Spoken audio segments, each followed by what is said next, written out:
Hi, I'm Father Jim Kirby, and many of you have told me you haven't been able to attend my presentations on Ukraine that I've been doing in the area, so I decided to make these video presentations so that you could watch them at your own convenience. First of all, let me say thank you to all of you who have supported me and my mission, and by extension, you have shown your love and support and commitment to the Ukrainian people, and believe me, they appreciate it from the bottom of their hearts. I've been involved with Ukraine for a long time, before the war started. I have friends there. I love the people there. I love going there. And since the war started in 2022, I knew I had to do something to help my friends and support Ukraine in any way I could. At first, I went as a photographer to capture the scenes of the situation in Ukraine, but lately I've been more involved with bringing much needed medical supplies to the volunteer soldiers at the front that don't always get the much needed supplies that they need. Things like tourniquets and bandages. Those are the things that I've been bringing over the last couple of years. So with your continued support, I hope to continue to do that. And I want to thank you for all your support. The situation in Ukraine is grave. Every day, Russia bombs civilians, their hospitals, their schools, their apartments, their homes. They hunt out individual Ukrainians walking along the street with drones. And to believe that Russia is interested in peace is a farce. Let me say this as clearly as I can. Vladimir Putin is a liar. He is a terrorist and he is a killer. And for us to imagine that he's anything else other than that is a scandal. He has broken every agreement, every treaty, every memorandum that he's ever signed, and he will continue to do it again and again and again. And for us to imagine that he is somebody that we want to normalize relationships with or do business with is just a scandal. And it's going to come back to haunt us if we continue to go down this road. Here's a little historical background. In 1991, when the Soviet Union dissolved, Ukraine, like many of the other former Soviet Union provinces, became its own separate sovereign country. In 1994, in a good faith effort, the United States, United Kingdom, Russia, and Ukraine all got together to discuss the nuclear problem in the world. And what came out of that discussion is known as the Budapest Agreement. As part of the Budapest Agreement, Ukraine decided to give up its nuclear arsenal in exchange for security guarantees from the United States, United Kingdom, and Russia. In 2014, 20 years later, Russia violated that agreement when they invaded Crimea, and again in 2022 when they invaded Ukraine in a full-scale war. When the war broke out, friends of mine began to send me videos like these to show me what the war was like.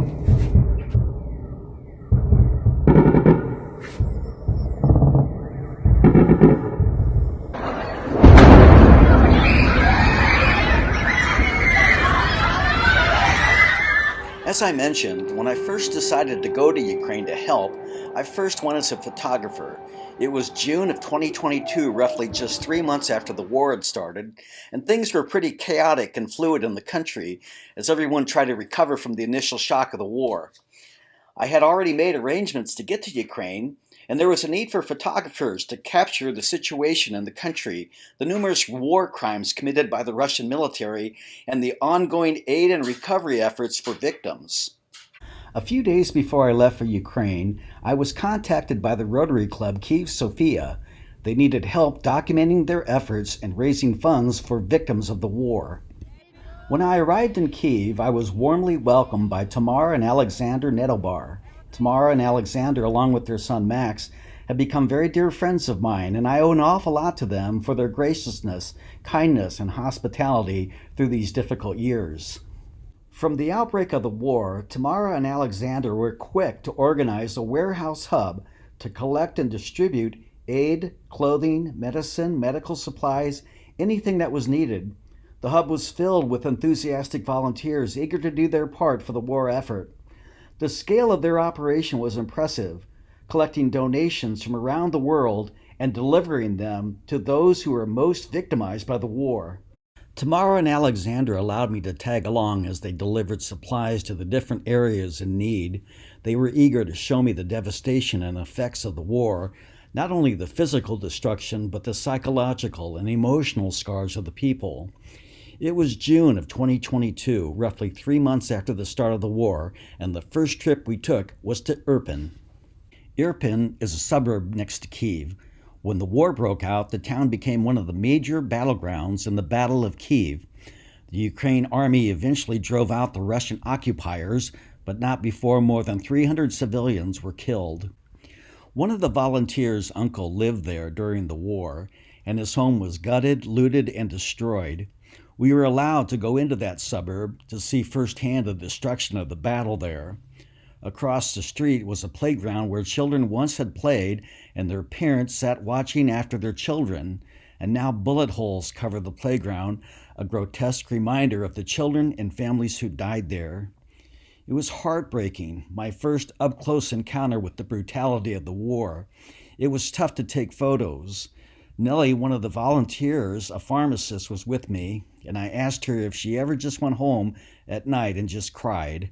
She said, "I don't have time to cry. I am a warrior." That is the spirit of the Ukrainian people. Our next stop on that first trip was to a settlement called Borodynka, another town northeast of the capital Kyiv and part of the main drive of the Russian army trying to capture the capital city. The people were terrorized in those first weeks of the war as they came under heavy Russian bombing. Russia purposely targeted apartment buildings and other civilian structures.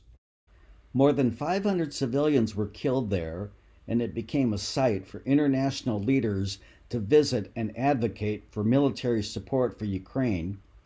In the plaza in front of a bombed-out apartment complex is a bust of the famous Ukrainian writer and poet Taras Shevchenko. The Russian invasion is not just about capturing land, and as the bullet hole in the bust of Shevchenko demonstrates, the war is about wiping out Ukrainian culture as well. In November of 2022, a number of murals appeared on the walls of damaged buildings in Borodynka. They were some of the first paintings of the anonymous British street artist Banksy, and today, Bansky's paintings in areas of conflict and suffering can be seen throughout the world. On June 1st, the Rotary Club celebrated International Children's Day in a big way. They invited all the children from that town of Borodynka, those kids who had suffered so much. They put on a huge party and concert on their behalf. It was a beautiful, moving, a deep example of love, care, and support for these innocent children who had been through so much through the horrors of war. The Rotary Club staff dressed up in costumes, such as pirates, princesses, soldiers, kings, and queens, as they waited for the guests of honor to arrive. As the kids got off the bus and came in, they looked very tired, weary, sullen, scared. It was heartbreaking. They'd been dealt so much trauma in their young and innocent lives. They had lived through the cruel, horrific Russian bombing and occupation, and all had lost someone, a parent, a brother, a sister, a friend, or a relative. It seemed that they had lost their ability to smile and to simply to be kids.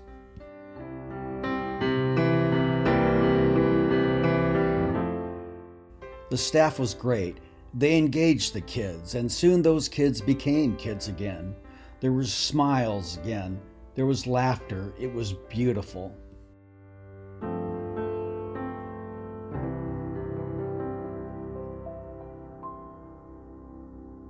After some time, the kids were led into an auditorium where the Rotary Club had arranged a performance of the comedy operetta The Cossacks.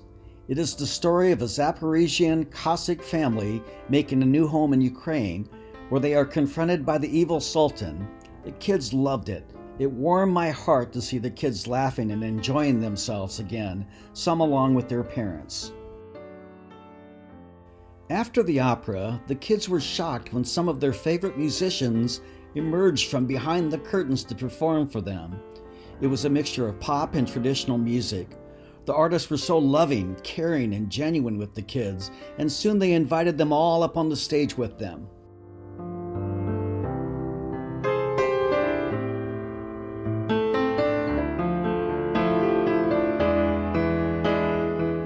Still, there were some kids still too traumatized to really let go and have fun.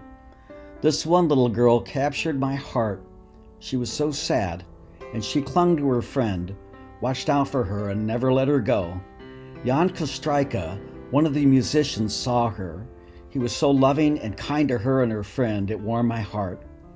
Since then, I've kept in contact with Jan and his evolving career, and once in a while, I'll send him one of these photos to remind him of the love he shared on that stage with those beautiful children.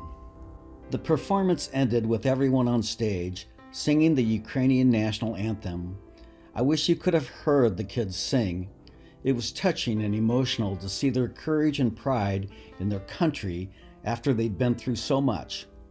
We ended the day with a big group photo, and we said our goodbyes to the beautiful children of Borodynka, who for a few hours were allowed to be free from the horrors of war and allowed to simply be kids again.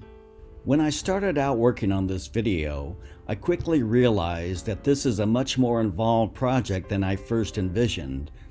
I see now that I should rather concentrate on making shorter, smaller, and more descriptive videos of my missions to Ukraine. As you can tell, I'm barely scratching the surface of my first trip in June of 2022. I hope you've enjoyed this first video from Irpin to Borodynka, and I look forward to providing more. Please keep Ukraine and her people in your thoughts and prayers, and never be fooled by the lies and propaganda that come from Russia and the Kremlin. Always remember, Slava Ukraini, Heroям Slava. Glory to Ukraine, glory to the heroes.